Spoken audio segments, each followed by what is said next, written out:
Hello. Hello, everyone. Hi, Joanne here.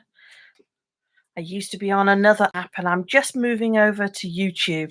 So I would guess at the very beginning, I'm just going to wait a few minutes, see if anybody turns up. Just checking the microphone is working too. Seems to be. Anyway, hi to anybody who joins me later. How are you? It's a gorgeous day here, but I wanted to be having a bit of a theme rather than just doing Q&A. I wanted to have a bit of a theme for what I'm talking about. And today it was about how do you know if you're capable of doing more?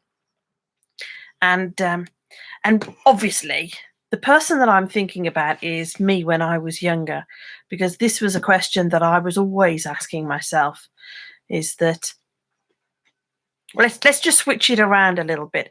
I didn't really ask myself, am I capable of more?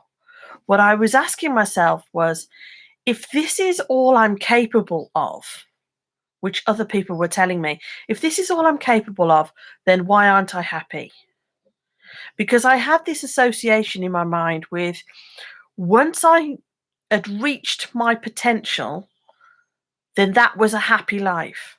I think this was a conversation that my mom had with me once, and that I think we were talking about college and university and different options like that. And she said, all that I want for you is for you to reach your potential. So even just by the way that I express that, reaching your potential, it gives an idea of something that is fixed. It's like you're capable of this level, and once you've reached it, you stay at that level and you just have a happy life. And that's very much how I saw reaching potential and what you were capable of. And I should have looked up before. There's something called a fixed versus a growth mindset. So this is what you would call a fixed mindset, is that you are capable of so much, and then once you've reached that bit, then you just stay at one level. And what I've realized since I've grown up a bit more is this idea of a growth mindset, is that you're always growing. And so there is always more that you are capable of. And the question is, should you be pushing yourself a lot or maybe a little? It isn't the question of, are you capable of more? It's, yes, you're capable of more. Now what? Like, how much? How far can you go? And nobody knows that. I think this is one of the things that I keep coming back to, is that nobody knows what you're capable of. Even you don't know what you're capable of. I don't know what I'm capable of. If you'd have asked me 10 years ago if I'd be on video and do YouTube, that was impossible to me. Like, like not even fantasy land, but that was actually impossible. And it's not something that I would say that I would do. So I don't know what I'm capable of. You don't know what you're capable of, but for sure, you're capable of more. And somebody who speaks about sort of this growth mindset, you may have heard of Tony Robbins. He says about different human needs that we have. And he has the 4 basic needs, and we can talk about those another time. But there's 2 needs which he says are for happiness. One is growth, and the other one is contribution. But specifically, and I think this is interesting, is that he's saying feeling like you're growing and feeling like you're contributing. And whenever I've been feeling down or depressed, I go back to those 2 questions. Do I feel like I'm growing at the moment? Do I feel like I'm contributing? And as I say, this growth, it's however you talk about it, isn't it? It's like growth, potential, capable of more. As I say, just seeing yourself and wondering what is possible for someone like you. And I don't mean that negatively in terms of, oh, somebody like you. I mean, like somebody like you, or how I feel about myself. Because it's not enough just to know that something is possible. What we really want to know is it possible for somebody like me, like with all my circumstances that I have, my abilities and my life situation, is it possible for me to do more or have more or anything like that? And this is called, I didn't learn this until I was about 35. There was a term called self-efficacy. Self-efficacy. And that is exactly what that is in terms of, it's not self-esteem or self-confidence. It is, do you believe it's possible for somebody like you to do this specific thing? And that's why I think it's so useful for you to have, or for all of us to have, role models and mentors, and to see people and also to know their story. Because if I came on here and just said, oh, I'm speaking on camera, that doesn't help you feel better if you feel anxious about speaking on camera or anxious about speaking in any other situation. It's only helpful if I say, even though I'm speaking on camera, that's not where I started. And I tell you a little bit about my story and how I never put my hand up at school and did everything I could to avoid speaking. And it's only useful if you have that context as well. Now, look, it shows me here that I've got somebody watching, but you haven't done a chat yet. You are free to ask questions if you want to, and or just say hi and tell me where you're from. I'd love to know where you're from. I'm not expecting a huge audience, so really it's anybody comes back to this in the future. Part of, as I say, this whole idea of am I capable of more? Jordan Peterson, I was just listening to a video earlier, he was saying about the idea of humility when it comes to this whole capable of more. Because sometimes we want to show up and want to say, ta-da, here we are, I've made massive progress, boom. And really what we should have is the humility to say, I'm going to do my best to be a little bit better the next time I do this.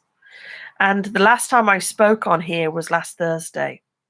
And one of the things I said to myself is that I felt like I rushed it too much. So I turn up today. Yes, I've made a commitment to doing this today. But one of my promises to myself was just to slow down a little bit and to think of you as somebody who is sitting there watching this, wondering the question about whether you're capable of more. And as I say, so for me, even though, as I say, right now I have that what it shows is there's one person there as I'm going live, it's tempting to say that's not enough. That's not enough growth. That's not enough feedback to say that this is working and this is a huge success.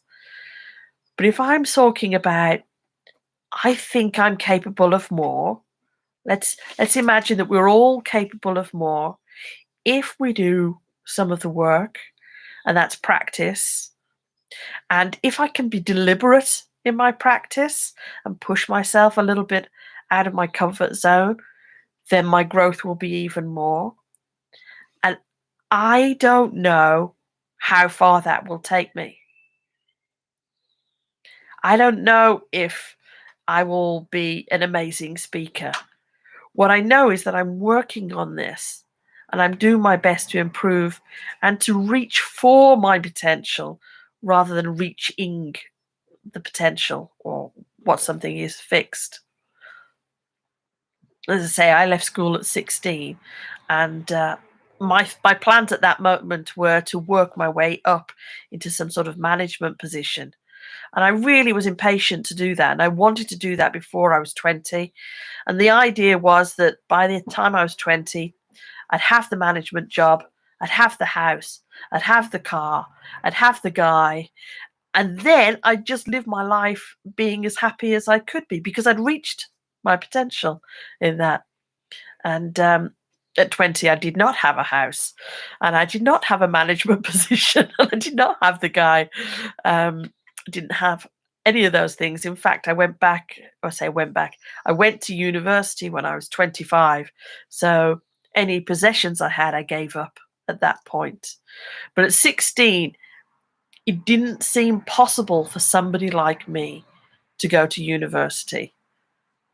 It didn't seem possible for a lot of things. I had to go, I did that really small step by step.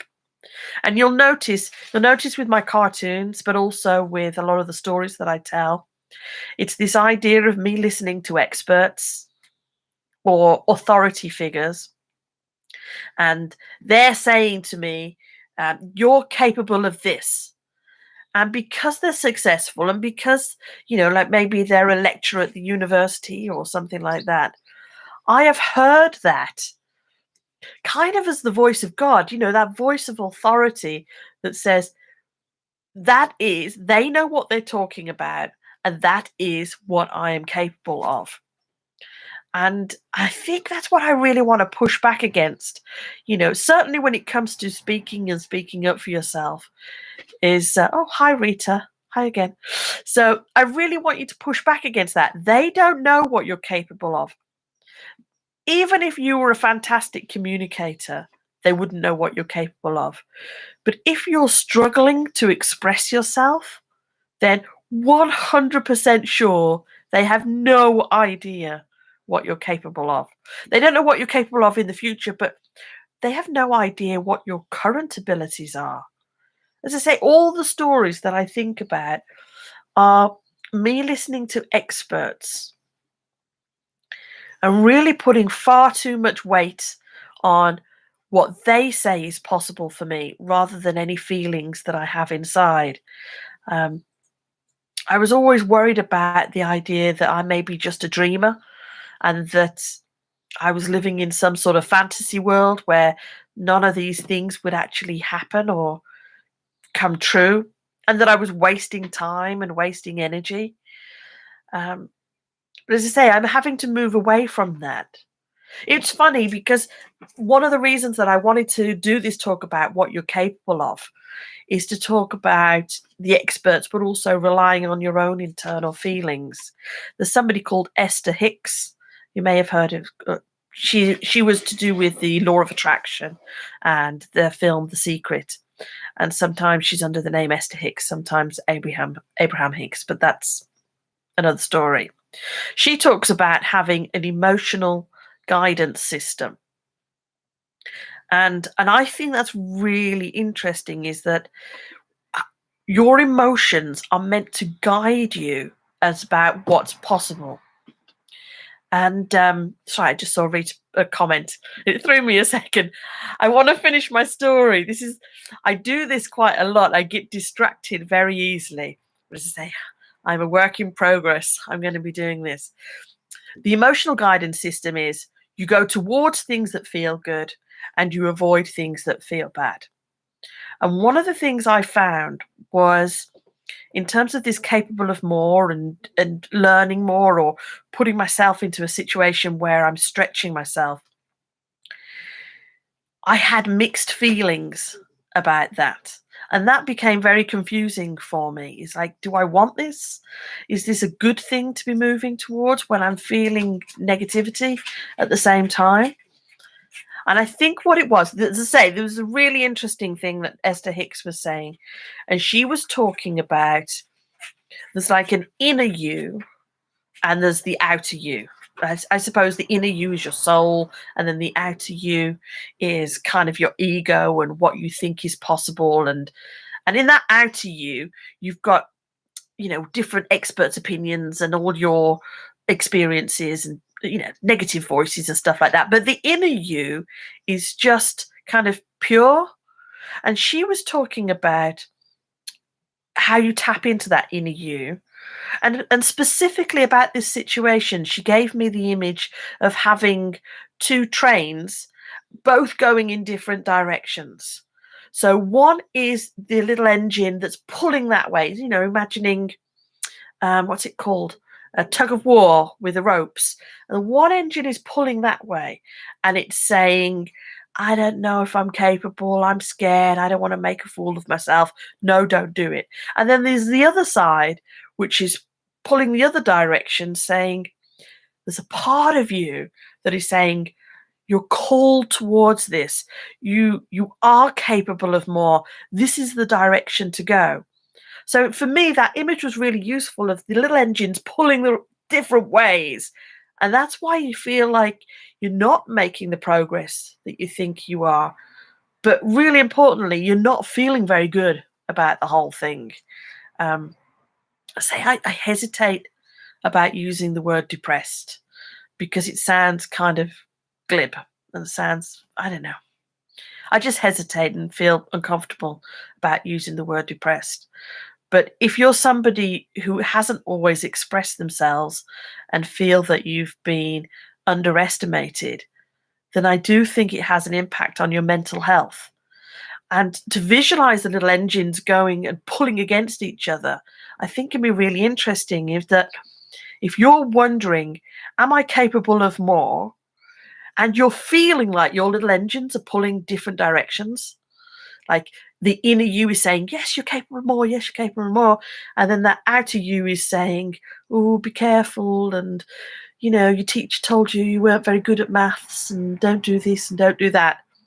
Then that's why you have to sort of throw that away and then rely on your inner feelings, isn't it? And so that was particularly why I thought I want to chat with you about, are you capable of more? Not just fixed and growth mindset. That's useful, but particularly about your own mental health, what you're capable of, in that you're going to be hearing a lot of different experts and people's opinions about what is possible for you. But if you're feeling frustrated, then there is a part of you, let's say a part of you that hasn't yet died and given up on yourself, a part of you that's saying, yes, more, do that course, learn about painting, watch that video, speak to that person, ask them questions about something. As I say, it's for me, the whole idea about speaking, I can see that the world would be a better place if more of us upskilled and were better speakers and are better expressing ourselves. I can see that. But the reason I'm interested in this is for the individual. It's like how they feel about their own life. Are they happy with their life? They're happy with what they're achieving, or are they feeling that kind of fog and confusion? And I think these two little engines pulling in different directions kind of shows that really clearly. Anyway, I'm going to read Rita's comment now. Anyway, yeah, you're right. She says, life is not a bed of roses, and we should learn how accepting our limits and being patient, tolerant, and humble. Okay, Rita. About how accepting our limits. I'm going to say you don't know what your limits are. But I do believe in being gentle with yourself, in that if you've got a lot going on for you, let's say your health is struggling, and at the same time you're expected to look after parents, and at the same time you've got some exams coming, then rather than thinking of that as limiting you, I think that it'd be more useful to just be gentle with yourself and say, I don't know, but just doing something is what I feel is okay at the moment. It's that negative voice, isn't it? It's the, oh, you're a bad person because you didn't do this, and you didn't go to yoga, and you didn't push yourself. And when really, there are times in our lives when we really are doing the best we can, even though it might not look like it to everybody else. So, and as I say, you're saying about being patient, tolerant, and humble. It's funny because the word humble or humility, I never associated that with learning before. And that's why I thought the comment by Jordan Peterson was really interesting, because it is something I've done. I remember people saying that they would offer me help in the career or something like that. And I thought, oh, I'll email them, I'll send them a message. And then in my own head, what I did was I added something onto that. I said, I'll email them and ask them for help when I've finished the book, when the website is looking great. And it was almost like I was giving myself this huge target and then saying, oh, then I can reach out for help and then I can make friends with that person. And what happens is a year later is that I haven't messaged them and I haven't reached out to them. And I say that's that problem of having humility, isn't it? In terms of it's okay. Maybe it's okay to reach out to people when you haven't made that progress. But there's a part of me, that pride and the ego, that's I've got all these ideas and plans in my head, and I want them to know that. And it's almost like I want to complete that before I reach out to them. So anyway, Rita, sweetie, how are you feeling? Because last week I think you were having a little bit of a tough time. How are you feeling? A lot has happened to me since last week. I have signed up for yoga, and I have been doing different things to do with my own health and different medicines and different stuff like that. So I'm already starting to feel a bit better. And you know what? I wasn't sure that I wanted to do this video today. And yet I'm just really pleased that I've got myself to sit my bum down and to do the video.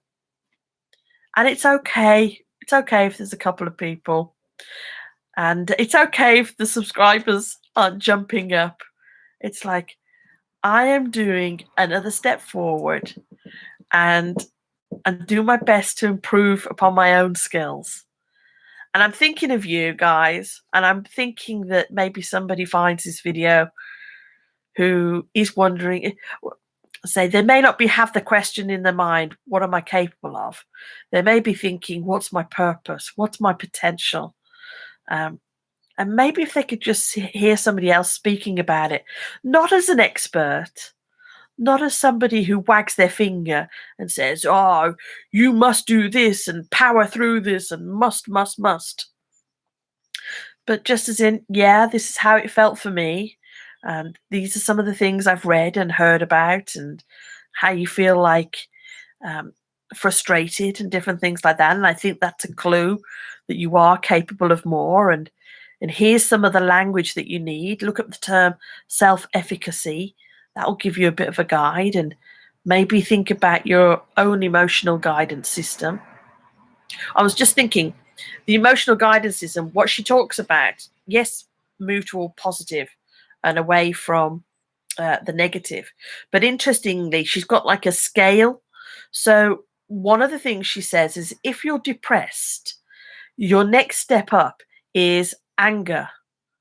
And what you may find is that a lot of people that say, oh, why are you so angry now? And the point is that anger is going to feel better to you than depression, because depression is kind of that absence of feeling.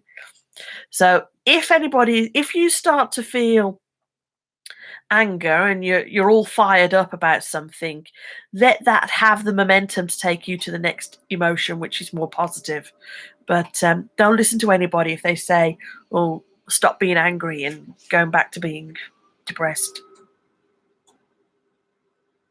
So Rita did another comment. Thank you, Rita. I'm so pleased that you're chatting with me.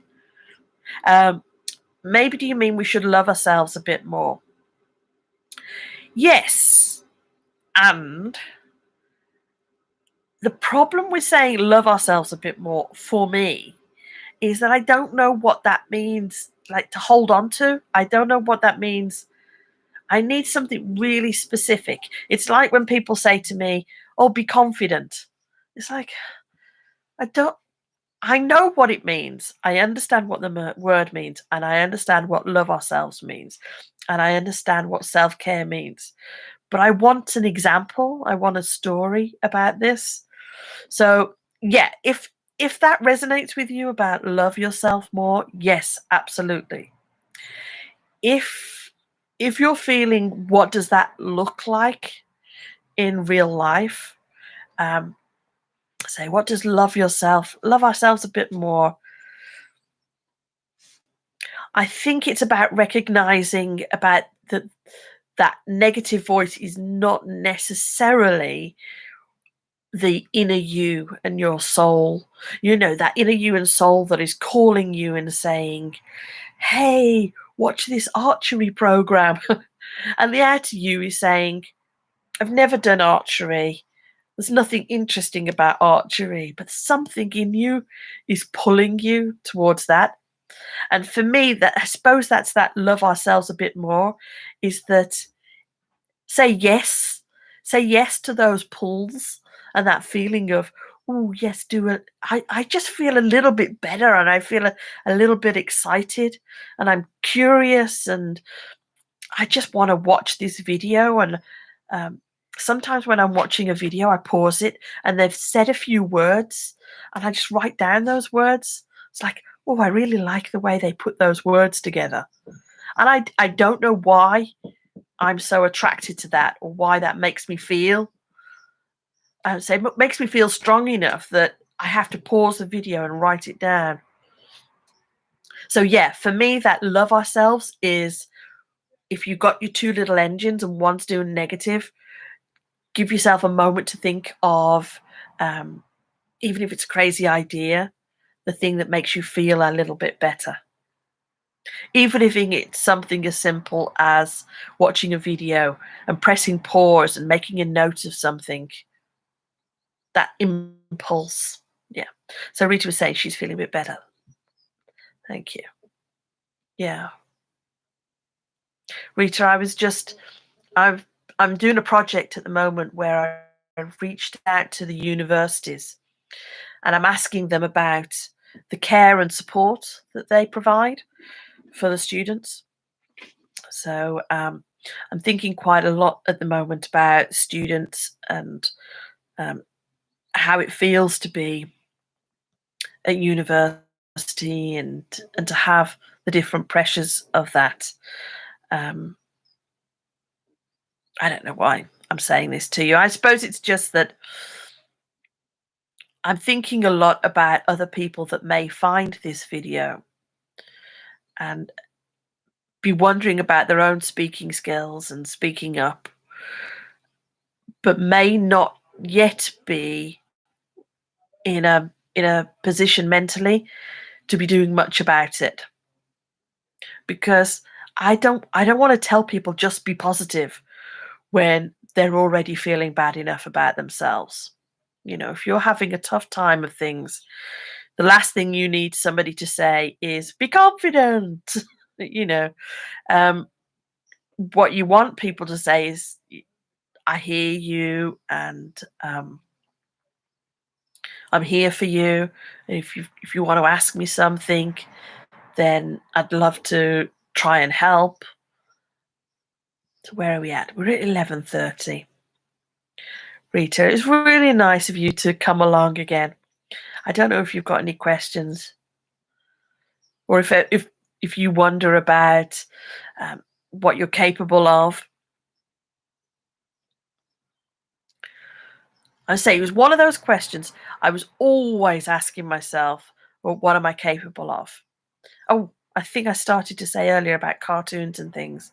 There's always things about, am I allowed in here? Doors opening and things like that in my cartoons. For some reason, it's a theme that keeps up coming up for me. Am I allowed to do this? What's possible for me? I think a lot. I don't know. Do a lot of us think that? Um, I know a lot of people talk about what my purpose is. I don't suppose I've really used that terminology. For me, it's about potential and capable of, and kind of that thing of what am I allowed to do. I've obviously listened to far too many experts and people who've told me just stay where you are, don't speak up, don't cause a fuss, Don't do anything else. And they're quite happy for me to be quiet. And all the time I was getting more and more unhappy and saying just struggling to break out of that a bit. But I am feeling better now. And I was looking at it the other day. I have now written 7 books. I've got one to update. I wrote a children's book, and I've done it for a charity, or $1 from the sale of each book goes towards charity. And the charity contacted me today, and they want to do a video with the book. And do you know what I did? You know, this whole idea about being capable of more. I was like, oh, I want to make a few changes to the book to make it even better, and then I'll reply to the charity. Isn't this just typical? Isn't this just typical of the way that I do things? It's like, oh gosh, I'm feeling even saying this to you now, I'm feeling a bit like the excuses that I give. I'm just thinking, maybe I should be just sending the books to them, knowing that I want to do changes, or can I make myself get the changes done and then get the books to them? Because I've got to post some books to them so that they can, because it's for an orphanage in Ethiopia. So then what they're going to do is get the children to read the story and read the book on camera as a way to promote the book. But even talking to you, I'm thinking, I won't send it. I'll do all the improvements first. And one of the improvements is finding a photograph that I've struggled to find. So you can see how one week runs into another week, and then another week, and then, I still haven't reached out to these people. Oh, Joanne, like I say, I am a work in progress too. And Rita, I'm thrilled that you're feeling better. I'm really pleased. If anybody finds this video later and you're wondering about, if you're capable of more, I hope that you've got the message that you are capable of more. Yes, absolutely, you are. It's just how you go about discovering what that capable of more and what direction it is that you're going to be going. Just be kind to yourselves. And I'm back on Thursday. Oh, crikey. I'm just thinking what Thursday's topic was. Thursday, I wanted to talk about social anxiety disorder, or particularly, that label about social anxiety. And wasn't really around when I was younger. When I was younger, they used to just say that somebody was shy. So I was curious about what all the different things mean, and if anybody is there listening, and the terminology and how you feel about it in terms of what resonates with you and what feels good to you. So anyway, lovely to see you all, and I'm so pleased that I've done the video, and I'm thrilled, Rita, that you've interacted with me, and I shall speak to you, and hopefully, even if it's just in the background, Rita, hopefully I'll see you on Thursday. You take care. Bye.